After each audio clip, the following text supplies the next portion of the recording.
Hi, it's Dr. Angela with Cadence Chiropractic and Sports Therapy.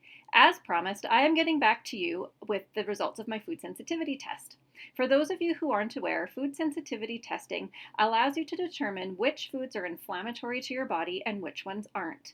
When we consume inflammatory foods on a regular basis, it puts our gut into a bit of a tailspin, so to speak. It's always wise to stay away from foods that are inflammatory to you and focus on foods that are not inflammatory. Food sensitivity testing can also give us an indication of whether or not we have leaky gut.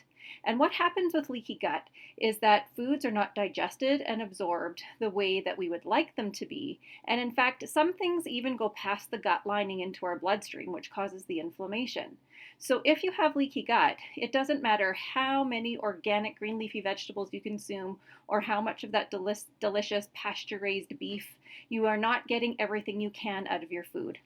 So back to my test. My blood was tested against 200 of the most common foods that we intake in our society today. And those foods were put into either a normal, moderate, or elevated column. And I was happy to see a lot of my favorite foods in the green column.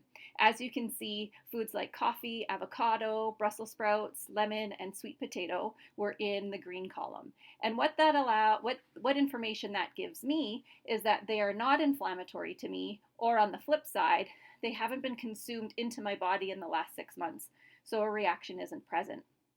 As for the moderate reactions for me, those foods included some of my other favorites, including egg white, peanut, wheat, rice, and ginger. I was bummed out a bit when I first saw my moderate list, as these foods I eat quite often. So what is recommended to me now is that I cycle these foods every 3 to 4 days. So it's in my best interest to eat these foods no more than once every 3 to 4 days. Unfortunately, when I looked at my elevated foods, I was even more bummed out. Cow's milk was very, very reactive. Can you see the 160 to the left of the cow's milk? That's very reactive. And though I don't drink cow's milk at all, I do put cream in my coffee each morning and eat cow's cheese just about daily. Other foods on this list that I eat every day or two include flax, oranges, pineapple, oats, curry, and sunflower. So it's in my best interest that I avoid these foods completely over the next 3 months. And what that is going to do for me is not give my gut an inflammatory reaction for 3 months in terms of those foods on that list. That will give my gut a chance to heal. I will be following a little bit of a gut healing protocol that I'll share with you another time. And as my gut heals, and as I keep those repeated inflammatory consumption of foods out of my system, then my gut will better be able to handle them in the future.